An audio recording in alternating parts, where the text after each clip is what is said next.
Hello students, this is Ojit Shah from Essentials. Today we will discuss about one history topic, Jainism and Buddhism. So let's start. The 6th century BCE is an important stage in Indian history. So this is the important time in Indian history, and this period saw the rise of numerous religious sects which questioned the prevalent Vedic ritualism. So in that time lots of religious sects are evolved, and among them the most successful were Jainism and Buddhism, and whose impact on the Indian society was remarkable. And in that time the two religion, that means Jainism and Buddhism, was successfully spread out. And reasons for rise of Jainism and Buddhism, what was the reason of rise of Jainism and Buddhism? That Indian society in 6th century BC was marked by social and religious unrest. So in that time one unrest was occurred with religious activities, and Vedic society was divided into 4 varnas: Brahmins, Kshatriya, Vaishya and Shudra.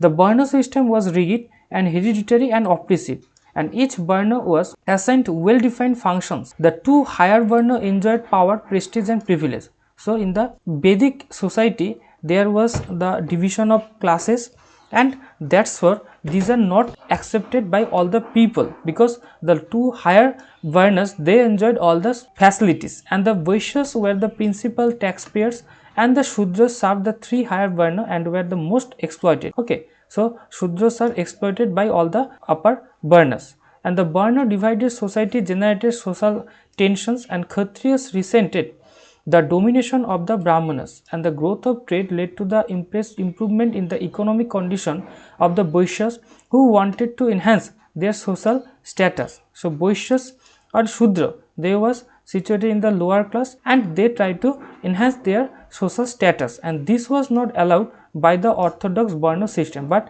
it was not allowed by the Vedic society. And religion also became complex in nature and involved costly rituals, sacrifices and superstitions, and there was some ritual activities which was very costly in nature, and common people could not understand Vedic text written in Sanskrit, and they actually not able to understand the Vedic literature, because this was written by Sanskrit, and Sanskrit was not read by the general people, and the Brahmanas interpreted the Vedas to suit their status of power. And thus in the 6th century BC there emerged many teachers and philosophers who preached doctrines of practical nature, and among them the most important ones were Vardhamana Mahavira and Gautam Buddha. Vardhaman Mahavira and Gautam Buddha was spread out their religion, Jainism and Buddhism. First come into Jainism. Jainism is one of the oldest religions of the world, and according to Jain tradition, an enlightened person or a great teacher leads them in the path of dharma, and the teacher is called Tirthankar. So the teachers of Jainism was named as Tirthankara, and there are 24 Tirthankars in Jainism, and the first was Rishabdev, and Mahavira was the 24th and the last Tirthankar, but the father of Jainism was known as Mahavira, because he able to popular this Jainism. And life of Vardhaman Mahavira. So Vardhaman Mahavira was born in 599 BCE in a Kshatriya family in Kundagram near Boishali, and belonging to the Kshatriya class, Prince Vardhamana enjoyed a comfortable life. However, at the age of 30 he renounced his life of luxuries and worldly relations to begin his search for the truth. But after 30 years he decided that we have to live the luxurious life, and we have to involve myself as for search for truth, and that's why he skip or leave their home and search for truth.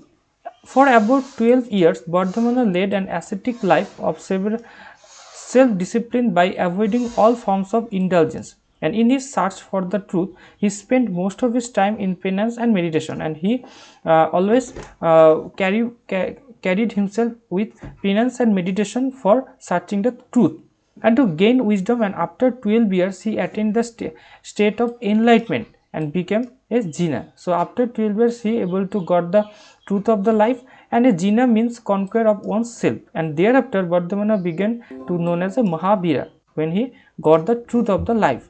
And because he had the courage and strength of conquering his life himself, and he spent his life preaching the message of Jainism, and after that he spent his life for preaching the message of Jainism. And Mahavira gave his discourses in the local languages and which could be understood by all, and as opposed to the elite Sanskrit language. So Mahavir used the local language, normal general people's language that they can easily understood, and his philosophers and principles came to know known as Jainism, and his followers were known as Jains. And Mahavira died in 527 BCE in Pavapuri near Rajgriha. And what was the teaching of Mahavira? That Jainism did not believe in God. So they actually not believe in God, but advocated that godliness of the is the inherent quality of every soul. So he believed in that in every man's soul is placed as a god, and it laid great emphasis on individual effort towards self realization and ultimate liberation. And ahimsa, that means non-killing, right faith, conduct and knowledge, and aparigraha, that means non-possessions in everyday life, takes an individual to that ultimate liberation. So he believed in teaching believed in ahimsa and right faith on that. So what is ahimsa? That ahimsa or non-violence is one of the basic teaching of Mahavira. So ahimsa was the main theme of the Mahavira, and he preached that one should not harm any living creature, not even animal, insect and plants, that we have to protect ourselves and we have to protect the animals and insects. And next is caste system, that Mahavira believed and preached equality of all human beings. They believed in equality, that we have to destroy all the class system, and he rejected the rigid caste system in the Vedic society. And he also rejected sacrifices and expensive yojanas and elaborate rituals, and he also reject the sacrifices, that we have to reject the sacrifices and expensive yojanas, that we have to stay ourselves as a normal way. And karma, cycle of birth and rebirth, that human soul is subject to rebirth because of karma of the person, and every soul's ultimate goal is freedom from the cycle of birth and rebirth, and the stage when the soul attains this freedom is called moksha. So when we will able to get the ultimate goal, then it is called as moksha. And Mahavira said that moksha can be gained by following 5 great vows and 3 jewels, and if we able to follow the great vows and 3 jewels, then we can able to collect the moksha in our life. So 5 great vows are also known as Pancha Mahavrata. Okay, so these are known as Pancha Mahavrata, and they are the 5 great rules of commandments that must be followed by every Jain. So they are ahimsa, satya, asteya, aparigraha and brahmacharya. If we able to follow these great 5 vows, then we can able to get the moksha. And beside from this, there was 3 jewels, and the 3 jewels of Jainism are known as the 3 ratna, and they are the 3 basic principles on which all the actions and deeds of Jains must be based, and they are samyak darshana, that right faith, right knowledge and right conduct, that we have to believe in a right faith, and we have to collect the right knowledge, and we have to do the right conduct. So these 3 are the right 3 jewels. And next is subsection of Jainism. So after the death of Mahavira, the Jains split into 2 sects. So after the death of Mahavira, the Jainism divided into 2 parts, Digambars and Shetambars. So the Digambars did not wear any cloth. Digambar means they actually not wear any kind of cloth and followed the original teaching of Mahavira. So this is the main flow. But beside from this, there was another branch, that means Shetambar, that means they use or they wore the white clothes, okay, and did not follow the extreme austerity. Next is Jain literature, that according to tradition, sacred oral literature has been passed down from the days of Mahavira, and it was compiled as 12 angas. That means all the teaching of the Mahavira are written in a book, and it is divided into 12 angas, and these angas replaced the 14 parvas or former text, and later new material was added to the angas in the form of 12 upangas or minor section. So some addition is happened with this angas, and the Jain's text were written in Prakrit, and they used the Prakrit language for the writing. Okay, So the spread of Jainism, that Jainism spread to many places like Magadh, Anga, Kashi, Kosala in these places, and it even spread to areas out of India like Nepal, and many rulers like Bimbisar, Ajatasattu and Chandragupta Maurya patronized Jainism. So they accepted the Jainism, and Jainism still has a huge followers mainly in the states of Gujarat, Rajasthan, Karnataka, Tamil Nadu, and it is sustained through its literature and architecture. So this religion is accepted by all the most of the people, and this was also accepted by some kings, Bimbisar, Ajatasattu, Chandragupta, by them. And next is Buddhism. So Buddhism is the religion and philosophy that developed from the teaching of the Gautam Buddha. So Buddhism is popular by Gautam Buddha. And life of Gautam Buddha was that Gautam Buddha was born in 563 BC in Lumbini near Kopilabostu, and Siddhartha was the Siddhartha was its Buddha's nickname. And like Mahavira, he was also born in Kshatriya family and to King Shuddhadan and the Queen Maya. And when he was 16 years of age, he got married to Prince Yashodhara and had a son named Rahul. And Prince Siddhartha led a luxurious and protected life in the royal palace, and however it could not pleased him, and he remained restless and detached. So again, like the Mahavira, Buddha also lived their luxurious life, and he also find the truth of the life and search for the truth. That when he was 29 years old, Siddhartha went on a chariot ride through the city, and during his journey he saw a old man, a sick man, and a family, a dead body being carried out cremation ground, and these three sights saddened and disturbed him deeply. And however, after a while he saw an ascetic seated in meditation beneath a tree, and the ascetic seemed unaffected by the unhappy sight around him, and he looked peaceful and satisfied. So he seen this fourth sight, and he interested on the fourth number sight. That means the ascetic seemed ascetic man who was seated as a meditation for the meditation. Okay, and he realized that in between this fourth sight, the fourth number was the best, and these four encounters known as the four great sights and left a lasting effect on his mind. And so last was the affected on his mind, and he renounced his royal life and became an ascetic, and he became a monk in search of truth and knowledge. And for the next 6 years, Siddhartha traveled from one place to another in search of truth, and he began meditating under a peepal tree in Bodh Gaya. And on the 49th day, Siddhartha attained enlightenment. Okay, so after 49th day, Siddhartha attained enlightenment, and from then on he came to be known as the Buddha or the enlightened one. The peepal tree is known as called as Bodhi Vriksha or Bodhi tree. The Buddha delivered his first sermon at a deer park in Sarnath outside Varanasi, and it is called the turning of the wheel of the law or Dharma Chakra Pravartana. So when at first he made his first 5 sermon, this situation or phenomena is called as Dharma Chakra Pravartana. And the Buddha spent the next 45 years traveling and preaching, and he died at the age of 80 in Kushinagar and Uttar Pradesh in 1483. So Kushinagar was situated in Uttar Pradesh, and he died in that time. And by this time, Buddhism had gained thousands of followers, and in that time the Buddhism was accepted by thousands of people. And teaching of Buddha. So what was the teaching of Buddha? That like Mahavira, Gautam Buddha also rejected idol worship and exhaustive rituals of the Vedic religion. So he also rejected the Vedic religious activities, and however he also believed that the sobriety and austerity of the Jainism is not the right path, that instead Buddha philosophy is a middle path. So he believed in middle path, not as a poor life or as a austerity or in a high or luxurious life.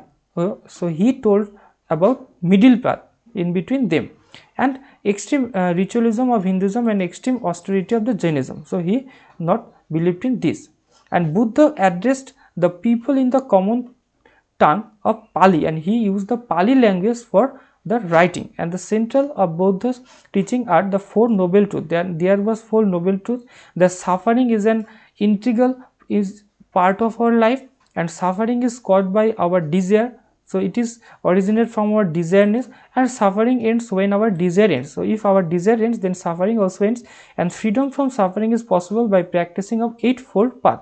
And if we follow the eightfold path, then the suffering, all kinds of suffering will be removed. And the Buddha preached the eightfold path for a well ordered life, and it was a set of principles to help a person lead a virtuous life. And the principles are right understanding, right thought, right concentration, right observation, right speech, right livelihood, right effort, and right mindfulness. So if we able to follow this eightfold path, then we will able to find the real truth of our life, and we can able to live from all the barriers or sufferings. Next is ahimsa. The Buddha preached non-violence or ahimsa, and she strongly opposed the sacrificial killings of animals and propagated by the Vedic society. And caste system, the Buddha condemned the caste system of the Vedic society, and he believed in equality of all persons. So the Buddha also told about that we have to destroy all the class systems or classes. And karma, the Buddha believed that a person's karma, that means his deeds, formed the basis of his fate, and he believed that each deed has a repercussion for the individuals, and bad deeds lead a punishment while good ones are awarded. So if we do the good things, then we will get the good things. If we do the bad things, then we will get the bad one, or we will get the punishment. Okay. Next is nirvana, that Buddha laid emphasis on the attainment of nirvana, or the liberation of a soul from the cycle of birth and death.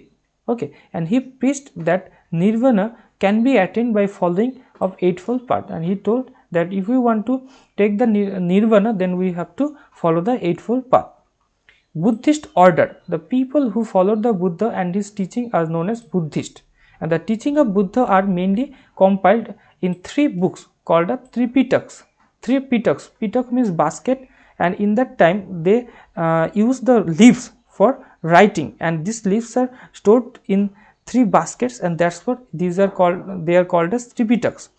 So they are Vinay Pitaks, Abhidharma Pitaks, and Sutta Pitaks. The disciples of Buddha who were ordained as monks and nuns and from the Sangha, and they made some Sangha, and they usually stayed together in a monastery, and membership to the Buddhist order was not restricted by caste, and but slaves, soldiers, students, and other persons under obligation needed permission of their superior to enter the Sangha, and the members of the Sangha were required to beg for their food from door to door. And the Vinaya Pitaka laid down the rules and regulations for the way nuns and monks should conduct themselves in a Sangha. So in this three Pitak, they told about what we have to follow, we have to do, and we have to maintain. And next is sub-section of Buddhism, that further this Buddhism also divided into two part, Hinajan and Mahajan. Hinajan means, that literally means smaller vehicles, that it refers to a sect of Buddhists who followed the early tradition and thinking of Buddhism, and they believed the Buddha was a preacher with no divine power. And Mahajan means, that Mahajan literally means greater vehicle, that Mahajan Buddhists believed that Buddha was not just a preacher but a divine power who had to be worshipped, and thus they returned to ritualism and worshipped Buddha as a god.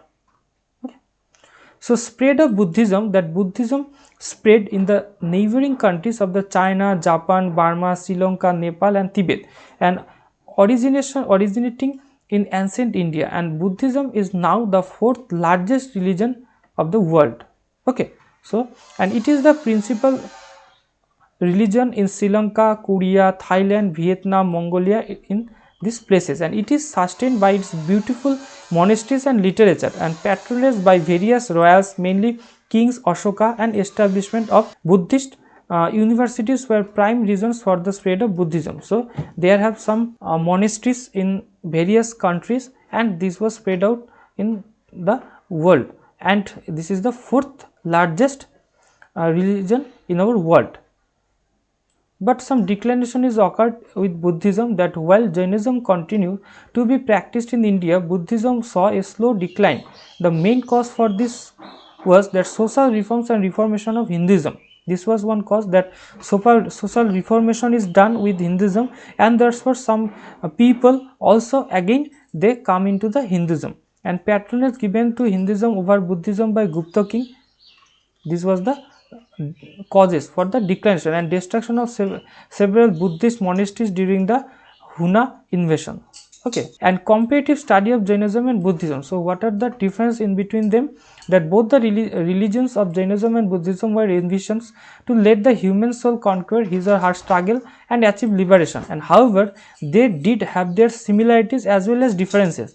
And let us make a comparative study so we can compare in between themselves, that Jainism and Buddhism, and you can see these are the differences, that it is written by Prakrit language, it is written by Pali language, and this was originate in the Indian subcontinent, it is in basically in Buddha Gaya. So these are the differences. Okay.